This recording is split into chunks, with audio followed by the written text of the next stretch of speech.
ഭഗവാനെ, ഗുരുവായൂരപ്പ, എന്റെ മകളുടെ വിവാഹം മംഗളമാക്കി തരണേ.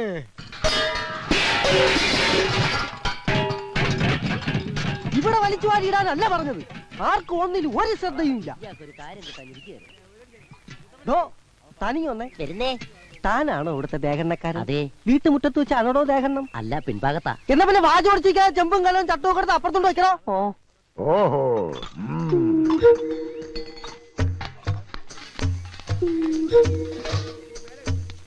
100 കൂട്ടം കാര്യങ്ങൾ ഉള്ളപ്പോഴാണോ ഇങ്ങനെ കുന്തം വിഴിഞ്ഞ കണക്ക് നിക്കണേ?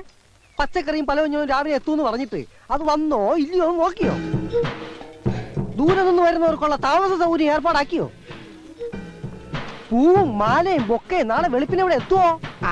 ഒന്നും പറഞ്ഞിട്ട് കാര്യമില്ല. ഒന്ന് നിന്നേ, ഒരു കാര്യം അറിയാനുണ്ടായിരുന്നു. എന്താ? പെണ്ണിന്റെ തന്ത നീയോ ഞാനോ? അതെന്താ മുതലാളിക്ക് പെട്ടെന്നൊരു സംശയം? മുതലാളി വിഷമിക്കണ്ട, ഞാൻ ചേച്ചിയോട് ചോദിക്കാം. ആ അർത്ഥത്തിലല്ല ഞാൻ ചോദിച്ചത്. തന്തയ്ക്ക് വേറെ അർത്ഥം കേട്ടോ.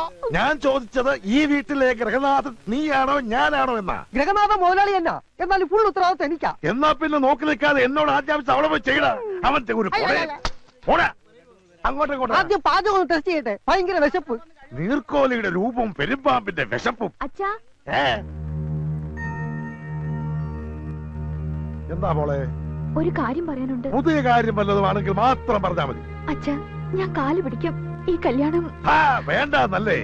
നല്ലൊരാലോചന കുടുംബത്തിൽ വന്ന് കയറിയപ്പത്തോട് തുടങ്ങിയതായി ഒരു ചൊല്ല്. ഉറപ്പിച്ച് നാളൊട്ടേക്ക് ക്ഷണവും കഴിഞ്ഞു. നാട്ടുകാരും ബന്ധുക്കളും എല്ലാം കല്യാണത്തിന് പുറപ്പെട്ടു കഴിഞ്ഞു. അപ്പോഴും പെണ്ണിന് പല പലവി തന്നെ. മുണ്ടിപ്പോകരുത്, അരിഞ്ഞുകളഞ്ഞ്. മാനം പോയാ പിന്നെ ഈ വട്ടപ്പറപ്പിൽ ഉണ്ണിത്താൻ എല്ലാം തകർത്ത് കളയും.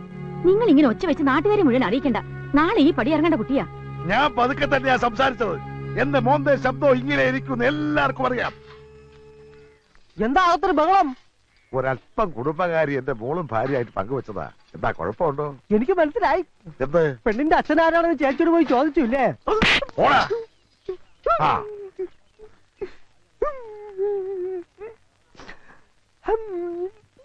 എടാ അച്ചുവേ, എന്റെ മകൾക്ക് ഇതെന്താ പറ്റി?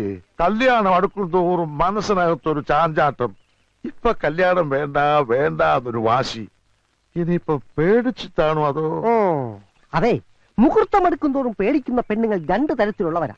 ഒന്ന് പിഴച്ച പെണ്ണ്, 2 പ്രേമിച്ച പെണ്ണ്. ഇത് ഏത് വകുപ്പിലാ മോളെന്ന് പോയി ചോദിക്കും. എന്റെ മോള് കുടുംബത്തിൽ പറഞ്ഞവളാണ് എന്ന് കരുതി ആയിക്കൂടുന്നുണ്ടോ?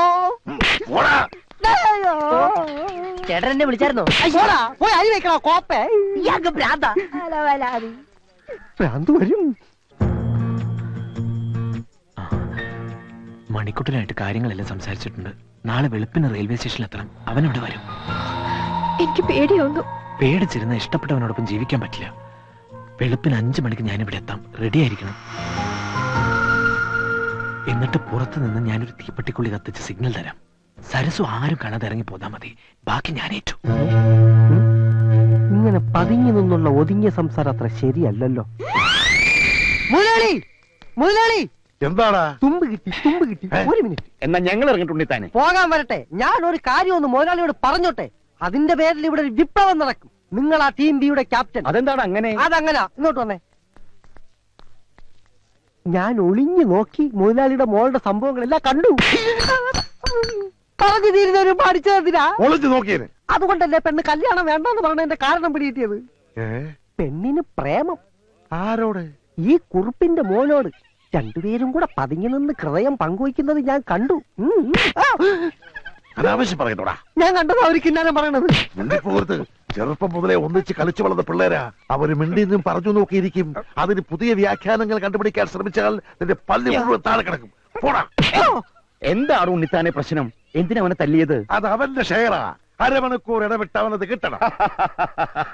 അവനെന്തിയേ? ഇനി ആരെങ്കിലും പ്രേമിക്കാനോ മറ്റേ പോയോ? എന്താണോ കൊച്ചുകുറുപ്പേ, വല്ല പെൺപിള്ളേരെ ലൈനടിക്കാൻ പോയതാണോ? സംശയം എന്റേതല്ല, നിന്റെ അച്ഛന്റെയാ. അച്ഛൻ പറഞ്ഞ ഒടുവിൽ ജോസഫ് പ്രവചനം ശരിയാവുന്ന എനിക്ക് തോന്നുന്നു. എന്നാ കൊന്നുകളയും. അപ്പൊ ചെല്ല്, രാവിലെ നേരത്തെ എത്തണം. എടോ കൊച്ചുകുറുപ്പേ, തന്നോട് കൂടിയാ പറയുന്നേ. ഞാൻ വെളുപ്പിനെ എത്തും.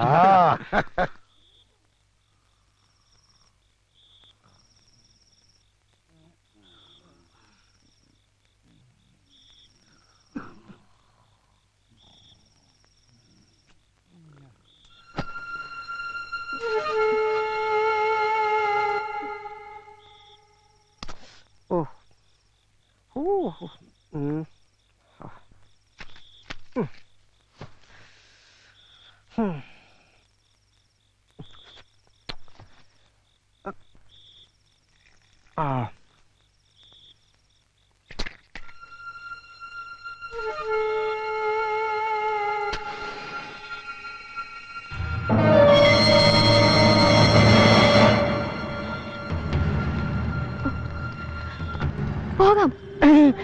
അയ്യോ, എന്താ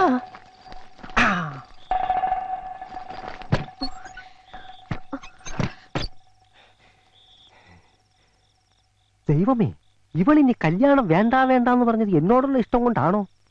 അടിച്ചോണ്ട് പോയാലോ? ഏ?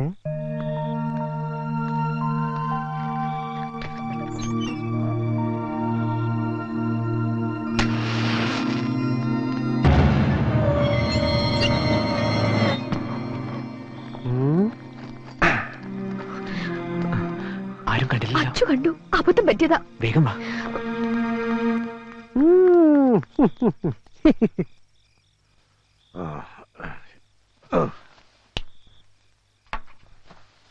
ഓ, എടി സാവിത്രി, മണി 5 കഴിഞ്ഞു. എഴുതേക്ക്. ഭഗവാനേ, ഗുരുവായൂരപ്പാ. അമ്മായി സരസ്വനെ മുറി കണ്ടില്ല. കണ്ടില്ലേ? അവളിത് എവിടെ പോവാനാ? എവിടെ പോയത് നോക്കിയടി.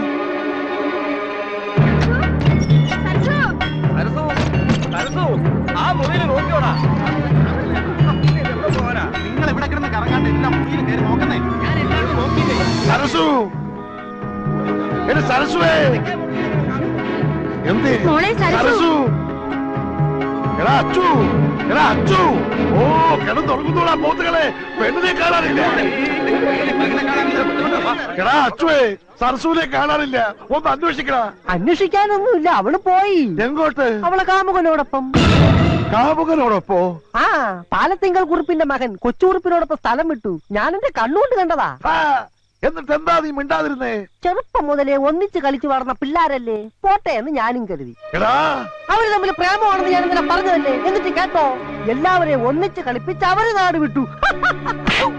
ചെറുക്കലെ കൂട്ടിന് വരുമ്പോ പെണ്ണില്ലെങ്കിൽ ഞാൻ എന്തോ പറയും? മുതലാളിക്ക് പറയാൻ ബുദ്ധിമുട്ടാണെങ്കിൽ ഞാൻ പറയാം. എന്ത്? പെണ്ണോളിച്ചോടിയെന്ന്. പോടാ. അവര് നാട് വിടും മുമ്പ് എനിക്ക് പിടിക്കണം. സരസു, വേഗം കേറിക്കോ. വണ്ടി നേരെ റെയിൽവേ സ്റ്റേഷനിലേക്ക് വിട്ടോ.